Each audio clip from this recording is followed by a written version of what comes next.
कार्यक्रमबाट आउँदै गर्दा बाइकमा रोकेर हामीमाथि फलामको रडले टाउकोमा सुनिल र अर्को एकजना मान्छे सुनिल खनाल र अर्को एकजना मान्छे थियो।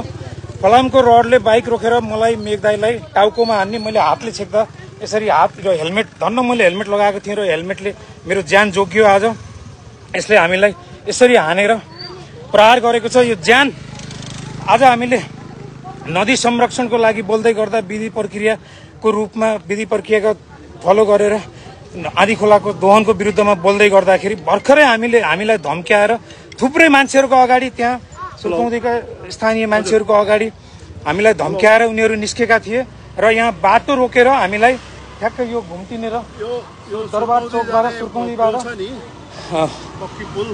भुपुको पुलपट्टि गौशालापट्टि जाने बाटो लिएर हामी उताबाट आउँदै गर्दा बाटोमा रोकेर यसरी प्रत्यक्षदर्शीहरू पनि हुनुहुन्छ। यहाँ देख्नु भएको छ, घरभित्रबाट हामीलाई हानेको देख्नु भएको छ। हामीलाई बाटोमा गाडी रोकेर यसरी हानेको छ। मैले हातले रोक्दाखेरि यो रड हातमा लागेर ठुलो रड हातमा लागेर हेलमेटमा लागेर यो सिसा फुटेको छ र हातमा लागेर मेरो हात यो सुन्निएको छ। हामीले वडा प्रहरीलाई फोन गरेका छौँ र यसरी ज्यानको जोखिम यो लेभलको गुण्डागर्दी एउटा जनप्रतिनिधिबाट आज भएको छ।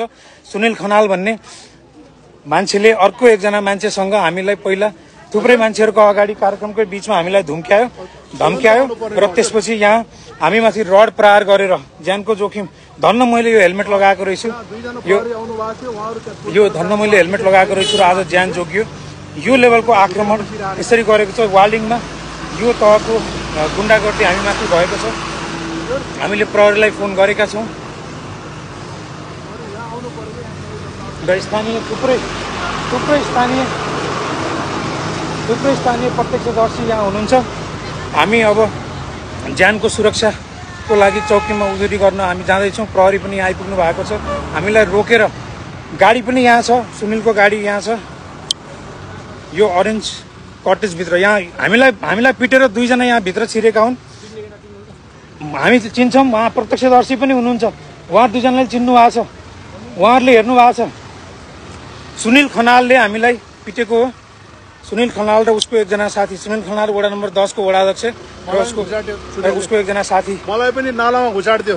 यसरी हामीलाई रगत बनाएर यसरी हामीलाई ज्यान मार्ने उद्देश्यका साथ पुरै नियत ज्यान मार्ने टाउकोमा रडले हानेर यो हेलमेट फुटिया छ। टाउकोमा रडले हानेर यसरी र यसको गाडी सुनिलको गाडी यहाँ छ। सुनिलको गाडी यहाँ छ। हामीलाई भर्खरै त्यो उत्खनन भएको ठाउँबाट हामीले कुराकानी गर्दै गर्दा त्यहीँ हामीलाई धम्काएर ज्यानको धम्की दिएर त्यसपछि यहाँ आएको यो सुनिलको गाडी यहाँ छ। यहाँ गाडी रोकिएको छ। यो अरेन्ज कटेजभित्र ऊ बसेको थियो र हामीलाई बाटोमा रोकेर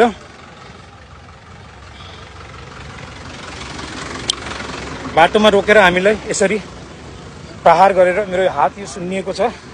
बाइक रोकेर हामीलाई रडले प्रहार गर्यो, धक्कामुक्की गर्यो, रडले प्रहार गर्यो। मलाई पनि नालामा घुसाड्दियो र मेघदाईलाई पनि।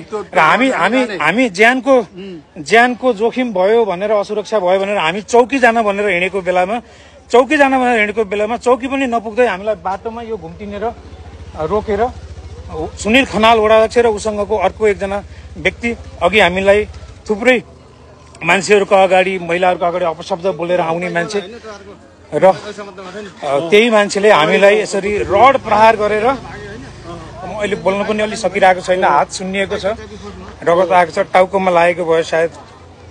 धन्न यो हेलमेटले गर्दा म टाउको जोगिएको छ र हामीलाई यसरी ज्यानमाथि प्रहार भएको छ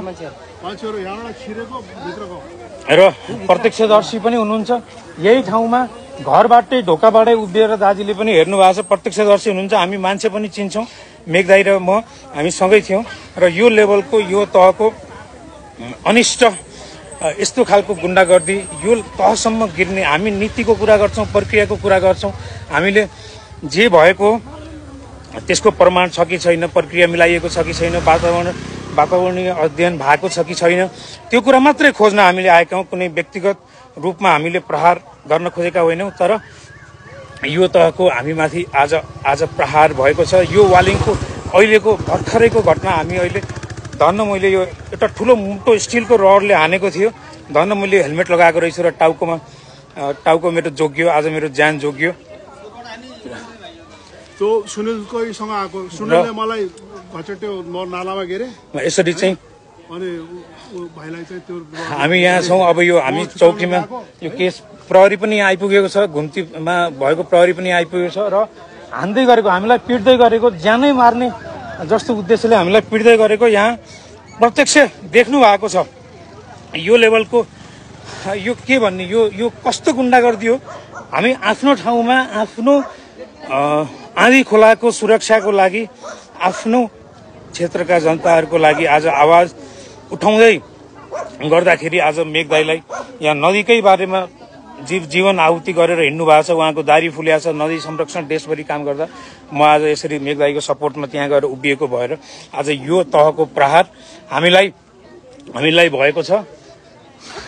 र भर्खरै यो हामीलाई पिटेपछि त्यो अगाडिपट्टि मोडमा त्यहाँनिर हामीलाई पिटेपछि दौडिँदै आएर सुनिल यो कटेजभित्र, सुनिल र अर्को एकजना मान्छे यो कटेजभित्र घुसेको हो र यो कटेजभित्रबाट अहिले ऊ यहाँबाट निस्किसक्यो, भागिसक्यो भन्ने कुरा आएको छ। उसको गाडी यहीँ अगाडि छ, गाडी यहीँ छ। यो गाडी